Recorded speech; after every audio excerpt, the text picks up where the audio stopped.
Hi guys, today we're going to be talking about different types of paper for drawing, sketching, painting, etc. Now we're going to start off with the Sketch by Canson. Now it's got 100 sheets to it. I bought it for around $8 I believe, and it's 50 pounds, 74 grams. This one is 9 by 12. Now this is the type of paper that's going to be great if you're going to use pencils, charcoal, colored pencil, dry media essentially. It's very thin and it's nice and light to carry around, so if you just want to toss it into your backpack to take it with you to the park, or if you want to take it to school, this is a great one for that. But the disadvantage of this one is you cannot use watercolors. They will wrinkle the page and possibly bleed right through. Copics will bleed right through. Acrylics kind of, but you run the risk of it bleeding through yet again. And oils will just seep, the oil itself will seep through your paper. Okay, on to the next paper.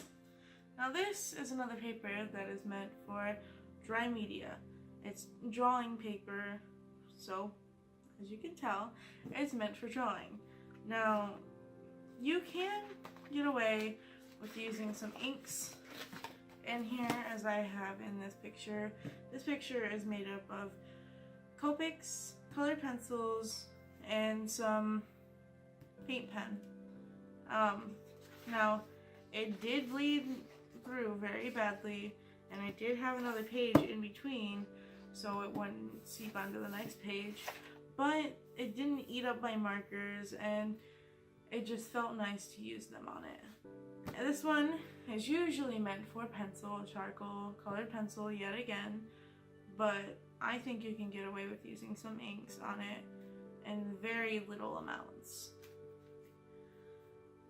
Now this is a paper that is meant for oil and acrylic. This is almost canvas, if you can see the texture. It feels very much like canvas. It might actually be some form of it, but it's not canvas paper. But it's not a canvas pad where it's literally just small pieces of canvas cut and bound together. This one I really like to use when I'm going and plein air painting, because I don't have to worry about my acrylics or my oils ruining the rest of my notebook, and I can tear them out as needed. If I want to set it down and let it dry while I work on something else, I can easily. Now I have two types of watercolor here. They're both 9 by 12. This one has 30 sheets compared to this one with 12 sheets, 140, 140, 300, 300. So they're the same specs, but different brands. Canson versus Strathmore. This one is kind of a, whether you like the brand or the texture of the page. The Strathmore one has way more texture than the Canson one does, and feels much thicker than the Canson one. This I would recommend if you're going to be sketching with watercolors more so than trying to do a finished piece. This one, I would still only recommend trying to do sketches on this, nothing super serious, because this can like start to deteriorate. If you want to get some, this is like a low budget one.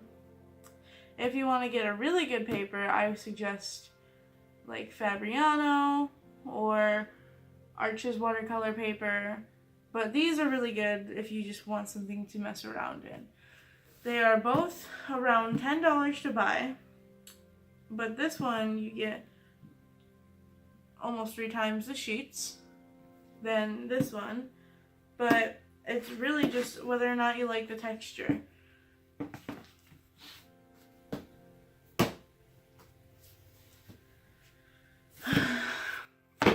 Now for Bristol, I have 3 kinds. 2 brands, 3 different kinds. Okay.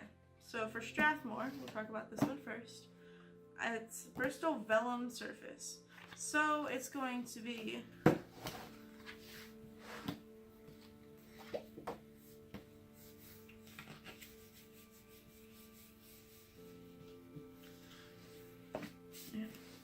we're going to talk about the Strathmore first.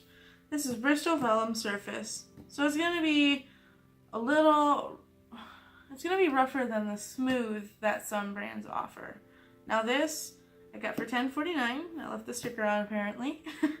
You get 20 sheets, 9 by 12, 100 pound, 270 GSM. Now this one is for pencils, charcoal, yet again, but I use Bristol for just about anything. I use Bristol for just about anything. Anything except oils. Acrylics, it's not designed for acrylics, but since the paper is so thick, it can handle them, and at least in the way I use them. It's good for Sharpies too. I do some Sharpie art occasionally, and yes, it bleeds through, but it's better than any other paper I found. I don't tend to invest in marker paper because I don't do enough marker pieces to make it worth my while. I do more things that would be suited for Bristol, and I can use it across many surfaces. This is good for ink, sometimes watercolor, acrylic, pencil, charcoal, pretty much everything except oils, and watercolor is iffy. Now let's talk about the two different Canson versions. They're the same price, same amount of sheets, same size, same specs. Everything about them is the same except texture. This one is vellum again, and this one is smooth. So, here, let me flip to a clean page in this one. This one is going to be a little rougher than this one. This one is incredibly smooth. I think this one is great for markers.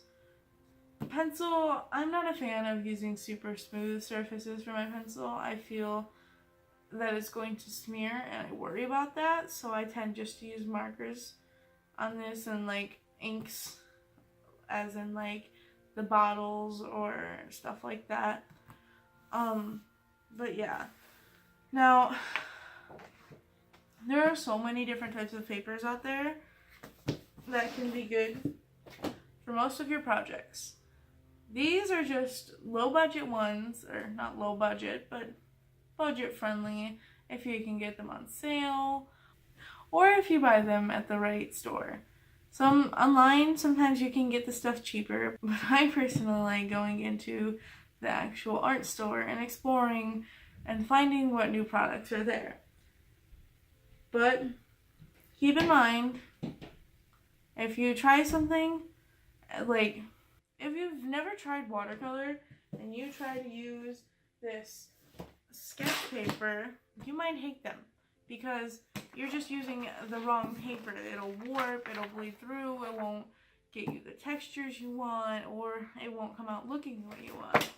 So if you're trying something new, try to go with the actual paper that's designed for it, because it does make a difference in how it feels to use the product.